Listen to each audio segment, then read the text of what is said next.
Hello बच्चों, आज हम पढ़ेंगे साइंस में बहुत ही एक इंटरेस्टिंग चैप्टर इलेक्ट्रिसिटी, विद्युत।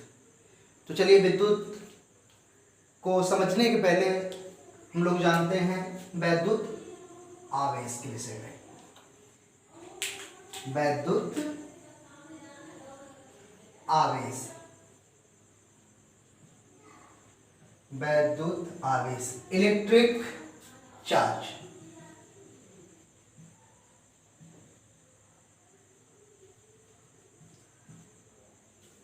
तो आपके दिमाग में एक प्रश्न होगा कि सर आखिर वैद्युत आवेश किसे कहते हैं। तो मैं लिखवा देता। लिखवाने पे कुछ बच्चे तो रट लेते जाके और कुछ बच्चे असंतुष्ट रहते हैं। तो चलिए इसको हम लोग समझते हैं। ना तो मैं भी लिखवा रहा हूं और ना तो आपको आगे रखना है। तो लेट अस स्टार्ट।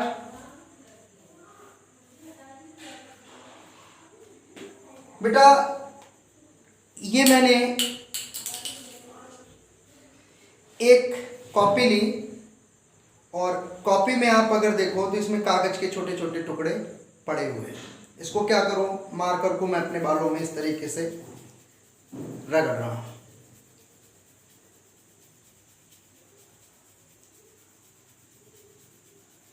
अब आप देखिएगा,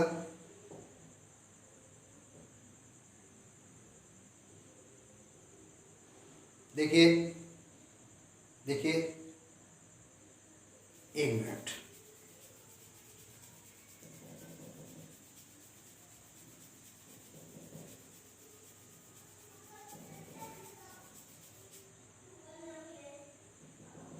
देखिए बेटा, कुछ दिखाई पड़ा? देखिए बेटा, देखिए आप अगर देखिए तो इसमें कागज के दो टुकड़े इसमें आके चिपक गए। आपने क्या देखा कि जब इस मार्कर को मैंने अपने बालों में रगड़ा तो इस मार्कर में एक प्रकार का एक ऐसा गुण आ गया जिससे ये मार्कर उन कागज के टुकड़ों को अपनी ओर आकर्षित करने लगा। तो किसी वस्तु पर वह गुण जो किसी दूसरे वस्तु को आकर्षित या प्रतिकर्षित करता है, उस गुण को बोलते हैं बेटा आवेश। क्या बोलते हैं? आवेश। तो हम आवेश के विषय में जाने। किसी वस्तु के आकर्षित और प्रतिकर्षित करने के गुण को क्या बोलते हैं बच्चे? आवेश। ठीक है, एक प्रैक्टिकल हम लोग और कर सकते हैं। दूसरा प्रैक्टिकल क्या है कि आप रेशम को लीजिए और एक कांच की छड़ को लीजिए और रेशम को आप अच्छी तरीके से रगड़ लीजिए। रगड़ने के बाद उसको आप क्या कीजिए, कांच की छड़ को इस तरीके से आप लटका दीजिए। फिर एक दूसरी कांच की छड़ को लीजिए और उसको फिर से रेशम पे रगड़िए और उसको आप जब पहली वाली छड़ के पास ले जाएंगे तो ये एक दूसरे से दूर हटने लगेंगे। यानी कि कांच की छड़ों के बीच क्या आ जाएगा? एक बल आ जाएगा जो कि एक दूसरे का विरोध करेगा। और जब कोई बल वस्तुओं के बीच विरोध उत्पन्न कर दे तो उस बल को बोलते हैं प्रतिकर्षण बल। ठीक है ना? अब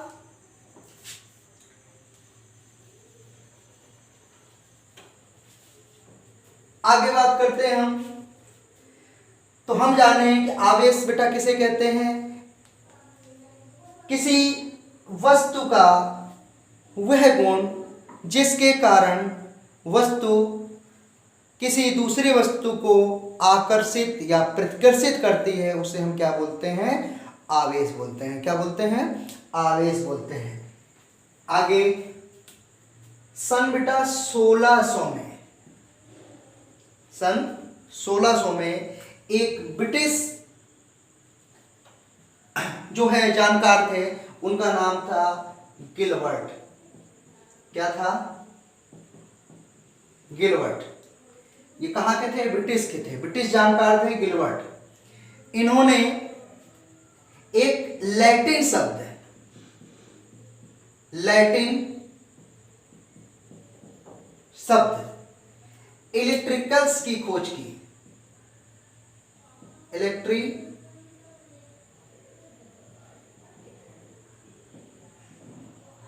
इलेक्ट्रिकस की खोज की। किन्होंने? गिलबर्ट ने। कब? सन 1600 में। और ये शब्द किससे जुड़ा हुआ था? ये जुड़ा हुआ था बेटा आवेश से। ठीक है, यही इलेक्ट्रिकस से आगे जाके इलेक्ट्रिक और इलेक्ट्रिसिटी की खोज हुई। ठीक है, कहा यह जाने लगा कि वस्तु में जब आकर्षण और प्रतिकर्षण का गुण हो तो वह वस्तु वैद्युतमय होती है। समझ गए? तो उसको बोला जाने लगा वैद्युत आवेश। यानी कि जब कोई वस्तु वैद्युतमय हो जाती है तो उसे कहा जाने लगा वैद्युत आवेश। जिस गुण के कारण कोई वस्तु वैद्युतमय हो जाए उस गुण को बोलते हैं वैद्युत आवेश। क्लियर? तो चलिए हम लोग वैद्युत आवेश की डेफिनेशन लिख के ले रहे हैं।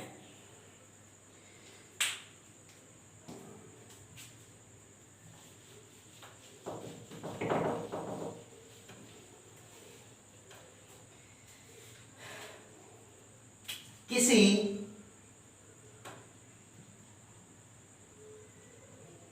वस्तु या पदार्थ के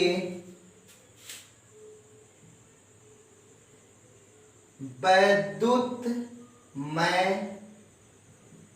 हो जाने के गुण को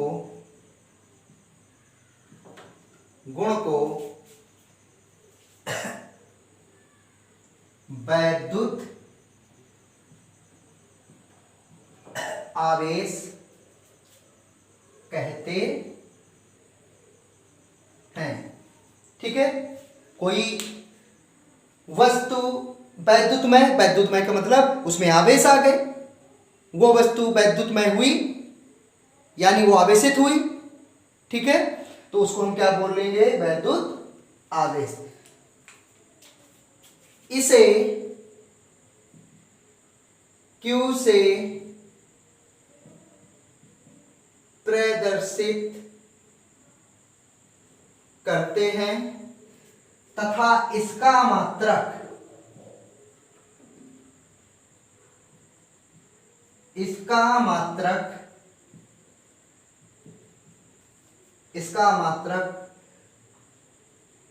कूलाम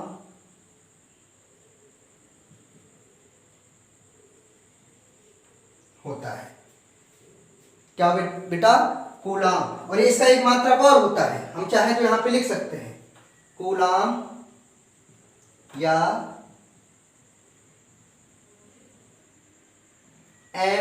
एम्पियर सेकेंड होता है।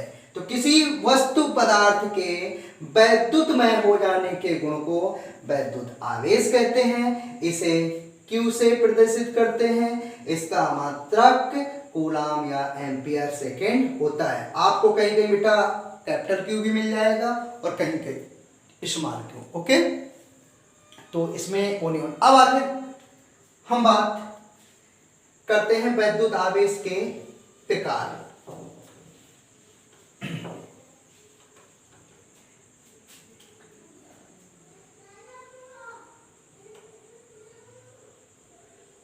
वैद्युत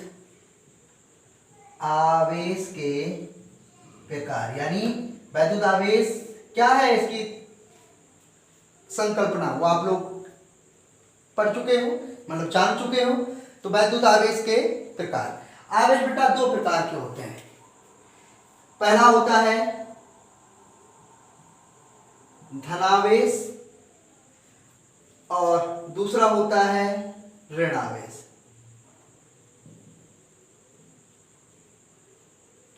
तो बेटा प्रयोगों में क्या पाया गया, जरा हम देखते हैं। प्रयोगों में पाया गया कि जब कांच को रेशम से रगड़ा गया, यहां पर मान लीजिए रेशम है,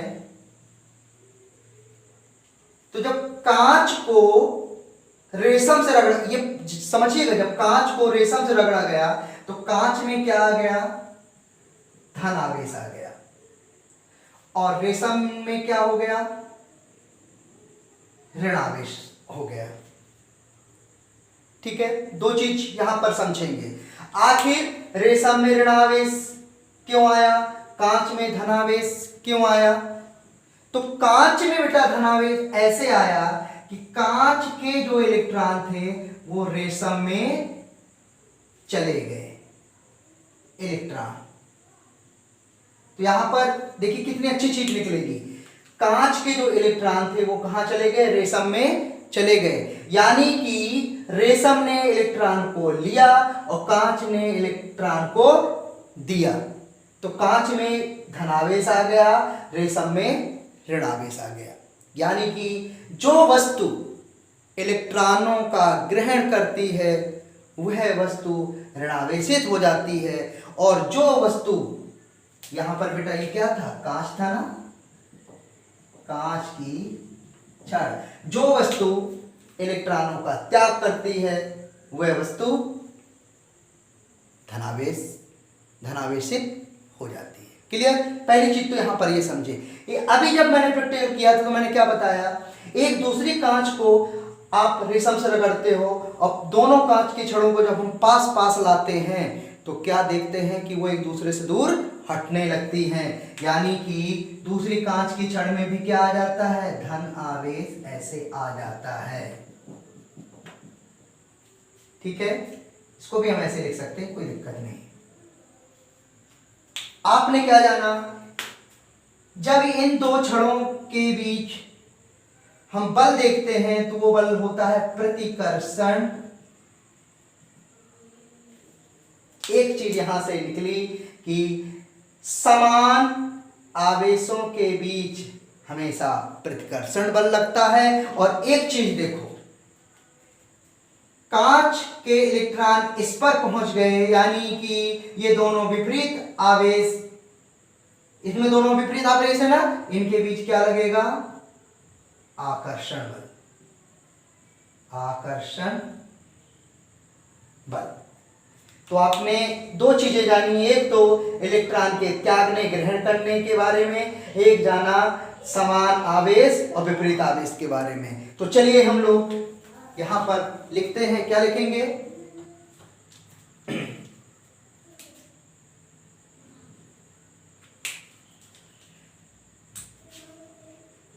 जब कोई वस्तु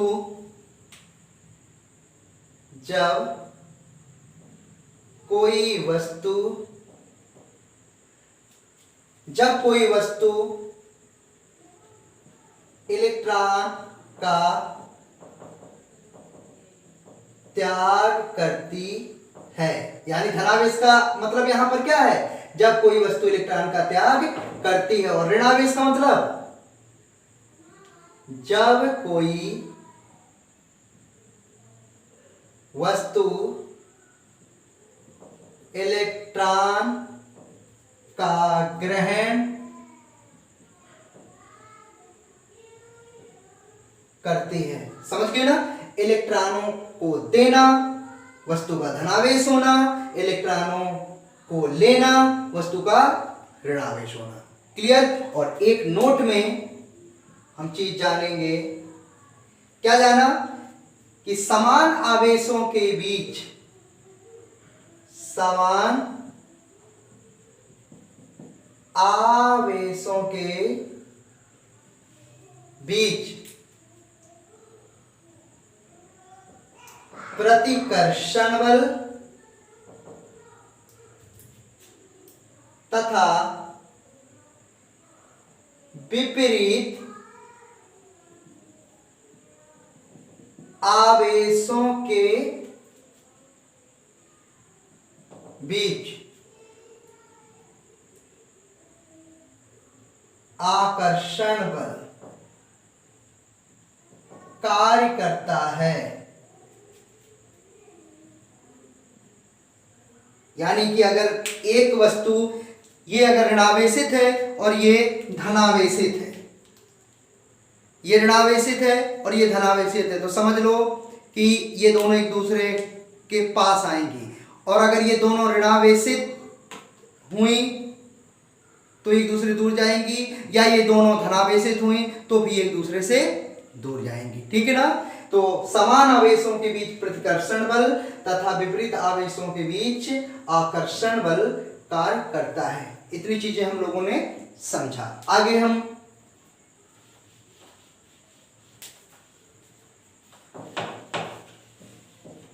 पढ़ रहे हैं बच्चों वैद्युत धारा।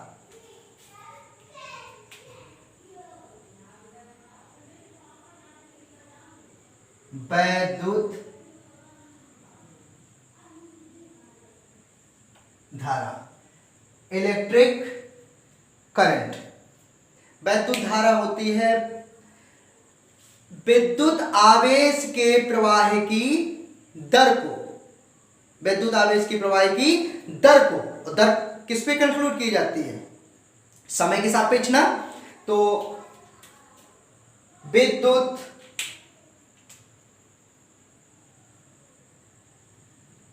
आवेश के प्रवाह की दर को विद्युत आवेश के प्रवाह की दर को वैद्युत धारा कहते हैं। वैद्युत धारा कहते हैं। इसे हम या तो स्मॉल आई से प्रदर्शित करते हैं या तो कैपिटल आई से। तो विद्युत आवेश के प्रवाह की दर को क्या कहते हैं? विद्युत धारा कहते हैं। इसे आई से प्रदर्शित करते हैं। तो वैद्युत धारा बराबर वैद्युत धारा आई बराबर क्या मैंने कहा अभी? दर। और दर किसके सापेक्ष होती है? समय के। समय के सापेक्ष दर निकाली जाती है ना। तो वैद्युत धारा बराबर समय किसकी प्रवाह है? आवेश की प्रवाह की दर को। तो यहां से आपका क्या आ जाएगा? ये क्या है आपका? आवेश। और ये क्या है? समय। अरे बेटा आप पढ़े नहीं हो, वेग परिवर्तन की दर को त्वरण बोलते हैं, विस्थापन दूरी परिवर्तन की दर को चाल बोलते हैं, पढ़े हो ना। तो जब परिवर्तन की दर आ जाए तो किसके सापेक्ष निकालते हैं? समय के सापेक्ष ना। तो t हमेशा क्या आता है? अपॉन में आता है ना। तो यहां पर क्या हो जाएगा? I equal to Q by T. T का हम गुणा करते हैं या भी रहने दो बेटा। क्यू का मात्रा क्या होता है? कूलाम। और समय का मात्रा क्या होता है? समय को किससे मापते हैं? सेकेंड से। तो वैद्युत धारा का मात्रक क्या आ जाएगा? वैद्युत धारा का मात्रक, वैद्युत धारा आई का मात्रक बराबर बेटा कूलाम प्रति सेकेंड या एम्पियर। क्या होता है बेटा? या एम्पियर होता है। अब हम एम्पियर की परिभाषा लिखें। सोचो जरा, यदि इसको मान लो आप समीकरण 1, क्या लिखो? समीकरण 1। तो यदि Q बराबर 1 कूलाम रख दो, T बराबर 1 सेकेंड रख दो, तो समीकरण 1 से कितना आ जाएगा, I बराबर 1/1, यानी कि हम लिख सकते हैं कूलाम सेकेंड, या इसी को हम क्या बोलते हैं बेटा, एम्पियर। तो आपको देखिए क्या पता चलता है, हमको पता ये चल रहा है कि यदि 1 सेकंड में एक किसी चालक में अगर ये 1 सेकंड में हम 1 कूलाम आवेश प्रवाहित करें तो उस पर बहने वाली धारा का मान 1 एम्पियर होता है। तो यहां पर हम लिख सकते हैं, क्या लिख सकते हैं, यदि किसी वस्तु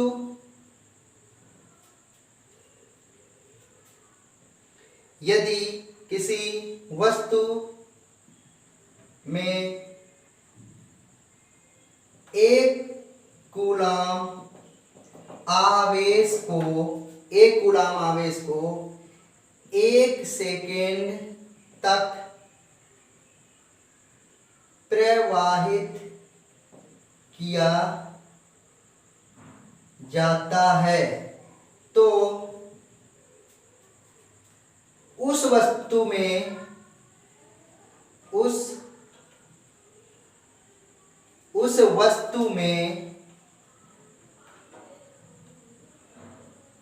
वैद्युत धारा का मान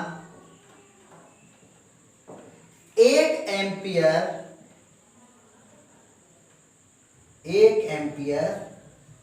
होता है।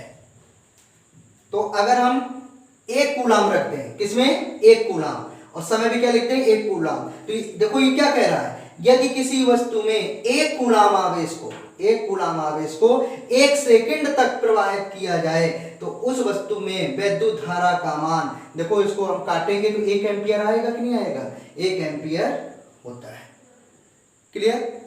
तो आज के लिए बच्चों काफी है, इसको आप एक बार पढ़िएगा। तब तक के लिए बाय, गुड नाइट, शुभ रात्रि।